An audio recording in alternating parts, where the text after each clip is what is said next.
Hey everybody, what is going on? Serial Overdrive here, and today we're going to be talking about how to make PED in Entropia Universe. So for those of you who don't know, Entropia Universe is a real cash economy game. And what that means is everything in this game is worth real money. For example, right here, I just spent $1.50 or 15 cents by dropping that probe. Now we're going to see if it finds anything, and if it does, we might make a little bit of a profit, but we didn't find anything, so we didn't really make any profit there. Now, what we're going to be talking about is consistent ways that you can actually make profit while I go out on this run. We're going to be talking about some theories involving hunting, mining, everything like that, but we're also going to be talking about more surefire ways to make a profit, like owning deeds or trading. So, for those of you who don't know, I'm Serial Overdrive. I do have an affiliate link. That's why this video says it's got sponsored content. It's down below in the description. So, if you haven't signed up for an account, please feel free to use that. I get a little bit of a kickback for your account signing up and everything like that. But otherwise, unfortunately, there's no benefit to you. The reason I keep mentioning that is because I hope one day, if we keep pushing, we can make something happen. Maybe a free t-shirt. Maybe we can get that done retroactively. Something cool for people who sign up using the link. Anyways, let's get into it. Let's start talking about Entropia Universe and how to make PED. So first, and sort of in my opinion, easiest way to make PED is pretty simple. You're either going to be trading or buying deeds. And before we get into it too, this is all just for this is for fun, right? Like PED, Entropia Universe, all that, like it's not the best investment. If you're looking for an investment, there's a lot better options, in my opinion. But this is all for fun. This is for entertainment purposes only. Don't bet the bank on any of this. So yeah, let's get into it here. When you go to the PED card, right? If you go here to the Entropia Exchange, you see shares. I've got Ancient Greece, Calypso Land Deeds, Crystal Palace Space Station Deeds, Treasure Island Deeds, Triton Industry Deeds. These are all deeds that pay you a portion of the proceeds from these areas when they make money. These deeds pay out weekly, and you can get into it for pretty cheap. Crystal Palace right now, you can buy deeds for 984. Calypso Land Deeds, you can buy deeds for 38 PEDs. 38 PEDs, you get in on it. Honestly, the returns aren't too bad. And if you're looking for something that's sort of a set it and forget it type of thing, deeds are really good. If you're wondering what my returns have been, they haven't been great recently, if we're being 100% honest. They haven't been crazy. There's nothing like insane to report, but from what I've seen, the returns are about 0.1% a week, which means you're going to be making roughly 4 to 5% a year on your money, or at least that's what I've noticed. That's what I think. Okay, it's not crazy. It's not some huge amount, but also the deeds seem to typically go up in value, which is nice. And overall, I like it because it's a set and forget it type of thing. I've been playing this game for a long time. I don't play this game as much as I used to. So being able to have those deeds sitting there, just be able to pull out, 60, 70 PDs a week and play with that. That's the type of gameplay that I'm looking for. And that means that I can continue playing Entropia Universe as a player who's never really deposited. Now, well, let's get into some other ways that you can get into Entropia Universe and all that. And to do that, we are going to need to head back because now we're going to be talking about the auction and all of that because that's probably the most interesting way is that you can make PEDs. So let's go ahead and see if this thing can kill me because if it can, then I get to go back free of charge. And if you're wondering, is this the best way to do it? It's not. The best way to do it would be to run into the water and hope that one of them attacks me. So let's go ahead and do that.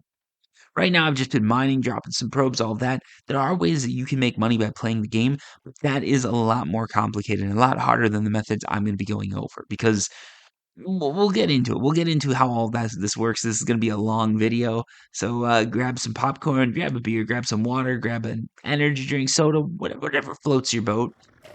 Grab it and let's head back and get into it because what we're going to be talking about now is trading. So, the way trading works, buy low, sell high. It sounds fairly simple, but it is a little bit more complicated than that. My preferred way of trading, I was actually talking about this on my Discord with someone just recently, is to go to the auction. So when you go to the auction, there's certain items that are traded pretty regularly. These items would be materials, animal oils, those are good ones. Also refined resources and matter and ores. Generally things that are used to make things are traded quite often, whereas something like guns and all that, it's a little bit harder to trade. So let's go to just this first one here, Alliance's Gel. If you look at this, what you want to do first is you want to go ahead and look at the market information. So let's go ahead and pull that up. Market value. So you can see here, you've got the sales, 3,700 PEDs a day. So that tells you just the volume right there. The markup's 104%. Weekly, it's 104%. Monthly, 103.86% is pretty stable. So you can pretty much guarantee if we do this by buyout, you're gonna see probably some Alliance gels for 104%. Ooh, you got some for 102, 102, 102, 103. Do you notice anything about these? These are all big stacks, right? 104%. You don't see anything little until you get up here to 105%. So what that means is 104% is probably typically people buying small amounts. So what that means is if you wanted to buy this, you could split it up and make a little bit, but because of the auction fees, you probably couldn't make much off of that. But if you go to orders, you'd probably be able to place an order and get some people that would fill it. So place an order at 102%, sell 50 PD stacks at 104%. There's probably a little bit of profit to be eked out, but that's not quite what I'd be looking for, to be honest. We can keep going. We can search through some other stuff and see if there's anything that really does sort of float my boat here, so to speak. Generally, you want things that have a high markup because there's a little bit more potential there. Again, you can see with the oil, this is going to have a high volume, but again, look at that right here, 101%. That's pretty dang low, I'd say. You can see the daily markup, 102%, 102.6. So 102.5 is probably roughly where this oil would be. This one's marked so low because they're selling in such a big volume. This you could probably buy it and sell it in smaller batches, but it would be hard to do because you'd have to do batches based on this. You can see this one's 200, 220. It's not going to sell out at 223. It might 223. So 1,000 PDs of oil. If you wanted to get rid of that, let's just run through this. You can see this for 103. You could probably sell it at 102 in 100 PED batches. Unfortunately, because the payment for putting those on the auction would be 50 PECs plus a little bit, you're not really going to be making much. You're going to be making 60 PECs. That's going to be eaten up by auction fees. You're only making like 10 PECs per sale here. It's gonna go the same with orders. You can see someone has an order here, 101%. If you look at the quantity, it doesn't look like they're really selling that much. So I don't think oil would be another one. Let's check some Nmap. Again, you gotta be smart about this. You gotta look around. This one looks a little bit more promising. 114%. That is what people are paying on the auction. And for the buyout, you can sell at 116%. Honestly, if you break it up, you can probably do a lot more than that. If we go in here, let's check out the market value here. 119%, 116%. So this one's going up in value, which is good. Monthly is 111%. That means that you could get caught holding it if you're not quick. So what I do here, put in an order, 114.2%. I'm going to try and sell probably around 117% buyout. That means that we probably got about 3 PDs that we're going to be making per sale. Well, maybe 2 PDs, let's say, that we're going to be making per sale. When you count auction fees and everything like that, it's not too bad. 2 PDs per sale of 100, you're making 2%. And this is pretty easy. You just come in, you put your order. When you come on and you've bought something, you just put it on here for sale. At 117%, you can definitely sell it. If you want to be a little riskier, you could bump it up to 118, 119%. In 100 PD increments, you're still probably going to get it. So then you'd be making 3 to 4%. You can do this for a ton of different things, and you can do pretty good with this method. A lot of people are going to say it's not worth it because you're not making a huge percent. You're not making these huge profits. You're not making 10K PEDs a month. You can do it if you have a big enough stack and you have enough focus and you're willing to put in the time, but you've really got to do it across a huge variety of things. Now, the other things you could do is you can go here, this trading chat, and you can just type buying orders and then matter. You can tell this to your society mates and everybody, and what you want to do there is you're just going to buy stuff under market price. You can look at the stuff that frequently sells, get a real good feel for it, but typically what you want to do is just when you're buying something, you can do this with the oils too. You just go, you look at the market value. So if it sells in the day for 101%, just offer 100.5 or something like that. It's not a good deal because of how things work nowadays, but you get the deal. Like you cut 0.5 or 1% off the value of an item, and then you just buy it and flip it on the auction. You can do that pretty reliably. You're making 1% every time you cycle through your PEDs. But if you have enough people, you can cycle through really fast. And as time goes on, you're going to be able to find crafters who will buy from you at a slightly better rate because they know they can just go right to you and get what you want. And then you're going to have miners that like it because they know when you're going to be online and they can just go to you and sell you everything. Key with this method is basically you take small stacks and make them bigger, and then you get them out to the people who need them. In addition to that, what you're doing is you're not undercutting the market by such a huge rate that people want to go on and try and auction things off. Remember that 50 PEC auction fee? If they have a small amount of stuff, they don't want to pay that for everything, right? So they'd rather just sell it to you and not worry about making a couple extra PECs. And then you can stack it all together, and those couple of extra PECs all of a sudden turn into a couple of extra PEDs. If you can keep doing it, maybe you're talking 10, 20, 30 pad a day easy. And if you keep doing it, if you get some reliable sources, you get those orders going, I can see people making, not 1,000 PDs a day, I don't think, but you can make a couple hundred if you're really good. Now, some other things that you could do is you could speculate on items, you could buy items and hope the value goes up on them. This generally is done with bigger ticket items. I know a lot of people do that for land areas.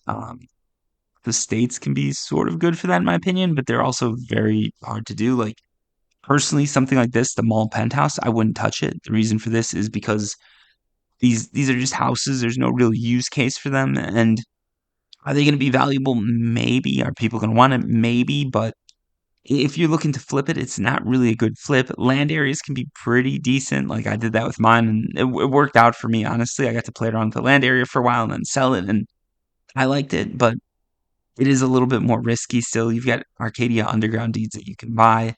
Those are just deeds. And there's all sorts of stuff that you can do, right? Like any sort of big ticket item can be flipped. The problem with flipping though is a lot of the time you're going to end up sitting on things for a while, and you can lose a lot of PED if an update comes out. I knew a lot of people who they bought unlimited items. In fact, I bought clothing, a ton of clothing. If you ever wonder why my avatar has such nice outfits, is because I thought that was an investment when I started the game. I invested into clothing, and it was a stupid investment. Because if you look at this, I bought this for about 200 PEDs plus TT, 34 right now. This, I think this was 200 PEDs or something like that, 60. These pants, I remember I was very proud of these pants because I thought they costed a ton. They did actually. These were over 500 PEDs that I paid for this. This was how I became a big trader. I wanted the look. I wanted that trader aesthetic. I wanted to look better than every other avatar in the game. And I did, but I also lost all my PEDs on that. Like 500 PEDs in, you can get 50 out. That's not a good return. Same with these shirts. Back in the day, you could only get black shirts if they were from the old days, from way before the game even went to CryEngine and all that, and it's not the case anymore. Sorry, a little bit of a cough there, but it's not the case anymore.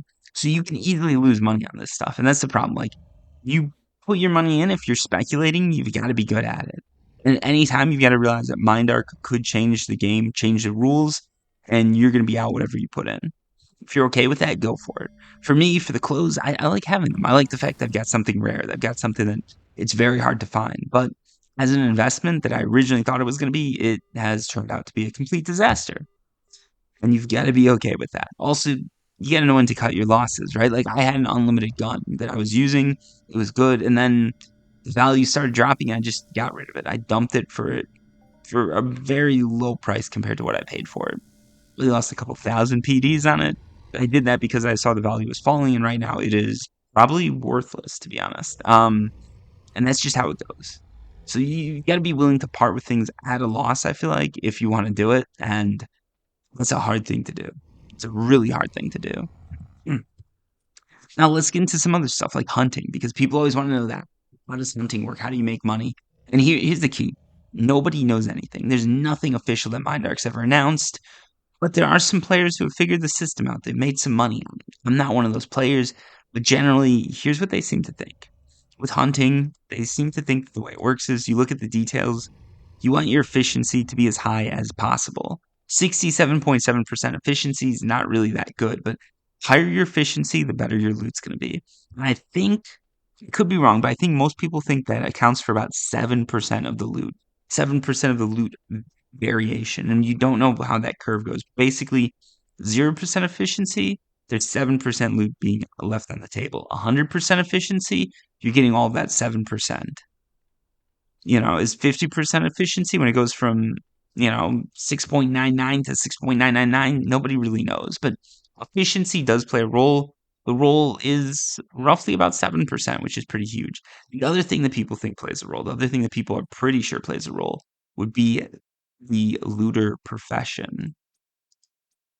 So if you go here, resource collecting, you'll see these skills: animal looter, mutant looter, robot looter. These are supposed to be some really key skills when it comes to hunting. And the higher your looter skill, the more likely you are to get better loot.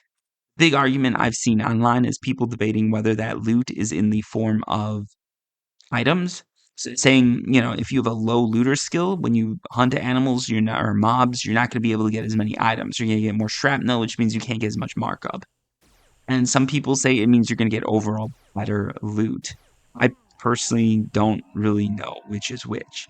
But what I will tell you is markup is one of the big things that people chase.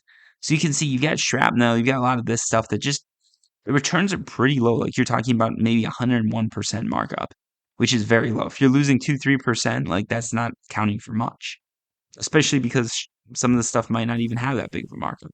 So if you can find a mob that's going to loot items that are a little bit higher markup, and you can get your returns to be, let's say you get your average return to be 97% and the markup's 104% on average. You're making 1% every time you touch a gun and go out hunting. That's a really good thing. What a lot of people do when they get into this, when they're really into hunting and they really want to make money, is they focus on one mob, one specific mob. That's something I can't do. I've got ADHD. To me, that is boring. That's death. I don't want to do it. I, I'd rather work. If I'm just going to sit here and play the game 8 hours a day and try to make a living on it, or eke out a living, why wouldn't I just go program for 8 hours a day? It is more exciting to me and I get paid more. That's what I do. But this is how people make money when they're hunting. This is how they play the game. And this is how they try and like min max things to the ultimate level. Another thing you'll notice is I'm not wearing armor. That's because armor decays. Decay is a negative against you. So unless you really need to do it, you probably don't want to wear armor. Generally, another one of the thoughts people have is when you're hunting these mobs, you're competing against other players, right? Like everybody who loots it gets competed, gets put in a pool, and your efficiency sort of dictates how well you can do against that mob. So maybe a mob like Kerberos, there's not as many high level players doing it, so an efficiency of 67% is actually pretty good. But if you go ahead and hunt some of these higher level mobs that actually do some really cool drops, 67% wouldn't cut it, so then your loot would be lower. You're getting less percent back. How this all works, nobody really knows. Mindark's not going to tell anybody because that's sort of the keys to the castle. But it's an interesting system for people to talk about. There's going to be some people on this video that comment that I'm wrong. They're probably down below in the comment description right now. You might be one of them typing it up. The truth of the matter is nobody knows anything.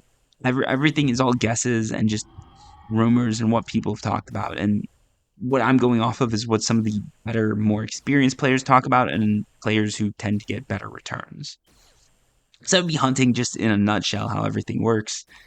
But yeah, generally unarmored is best. If you can get some of those really expensive guns, that's really going to help you out. But they are very expensive. We're talking 5-6 figures in USD, not PED.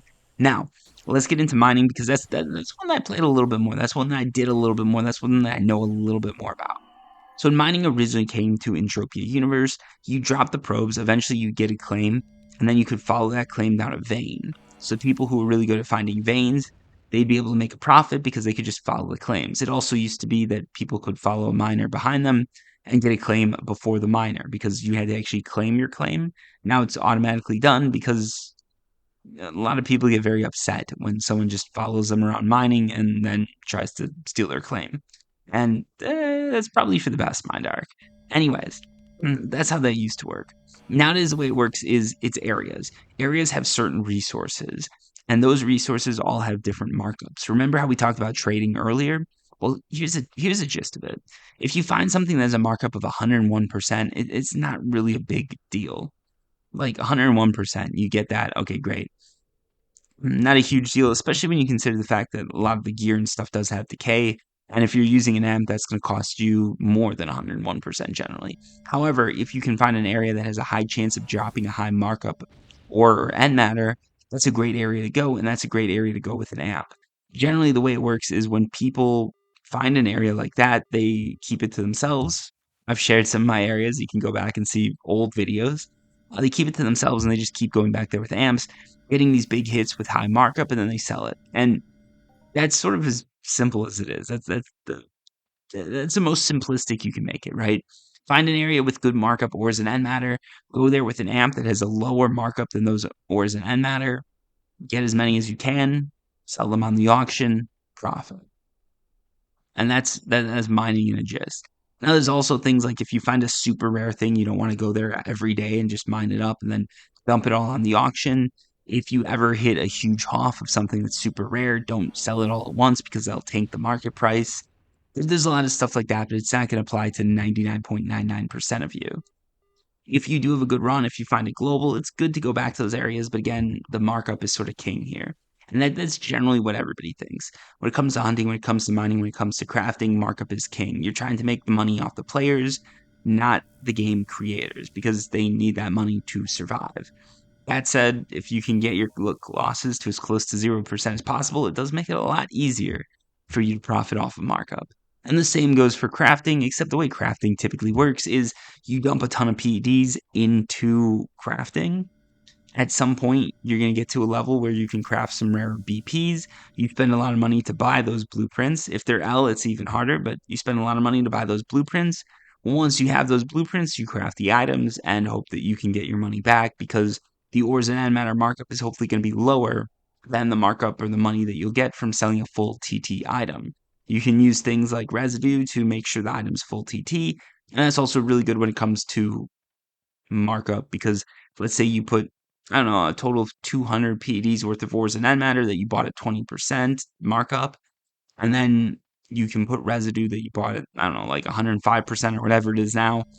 Your average is going to be down based on TT values and all that. It's a big calculation, but if you understand what I'm talking about, you might be one of the people who can make this work. And if you don't understand what I'm talking about, if you can't run these numbers that I'm talking about, then you probably couldn't make this work anyways. It's complicated, but if you run the numbers and you can get things to work, crafting is one of the most surefire ways to make a profit, but it's also one of the hardest because you've really got to seek out those ores and end matter, or you've really got to seek out those connections, those deeds, those blueprints, and then you've got to hope that you can corner the market. Where is the other claim? I thought I had another claim, didn't I? Thought this was a twofer, but I'm not seeing the other claim. Where is it? What am I missing here? Is it down here?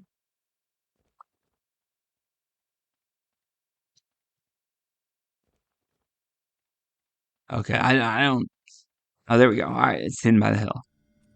So yeah, that's crafting. Now, when it comes to other things in Entropia Universe, how can you make money off of everything else? Well, there's a ton of different ways. You can own a land area. I own a land area. It's a great way to make profit if you're active in the game, if you're playing, if you're talking to other players.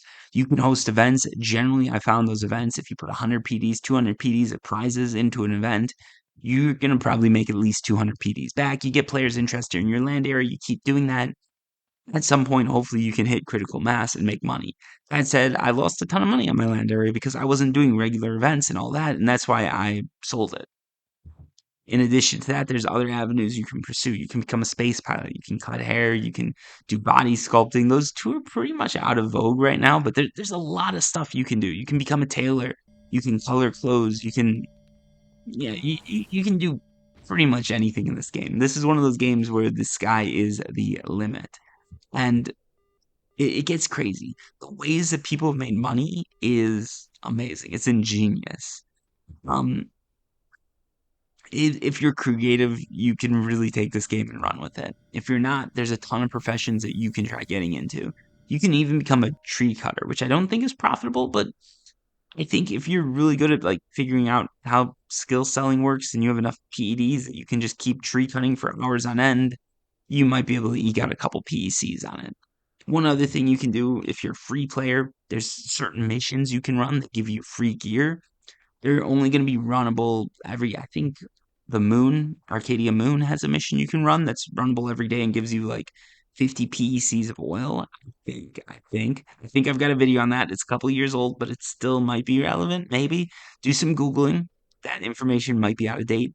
There's a lot of missions even on Calypso that you can do. You do them once, you'll get a free gun, you'll get some free ammo, and you can just keep playing the game at a low level. If you want to keep going, you can do something like walking around and hope that fruit pops up. You just stare at your screen, and when something pops up like fruit, you pick it up. You can sell that for a little bit of profit. Another thing you can do is you could sweat. So the way sweating works is you use one of these things. You should start with, I believe, a VSE MK1. You equip it, point at an animal, you can get sweat from them. What you do with that sweat is then you're going to need to collect huge amounts of it and sell it for a very cheap price. Is it worth it? Is it worth your time to be walking around looking for fruit or picking up sweat? Probably not. There's sweatshops in India that pay more than this does. But a lot of people still do it because they think it's a game. So they're making money playing a game, and that makes it worth it to them. And to be honest, if you think that's crazy, I was one of those crazy people. And now I've got an account with a valuation, yeah, in the five figures, I'd say. But yeah, that's all the ways that you can make. Well, that's some of the ways that I think you can make money in Entropia Universe. It is a crazy game. It's a crazy universe out there, and people are always coming out with new ways to make a profit, make a little bit of money, and make this game more interesting. And with Unreal 5, there's going to be even more of that. So if you're looking to get into speculation, that would probably be where you want to look. Anyways, thank you so much for watching. I'm going to get going here, but if you like the content, make sure you hit like and subscribe. And until next time, peace.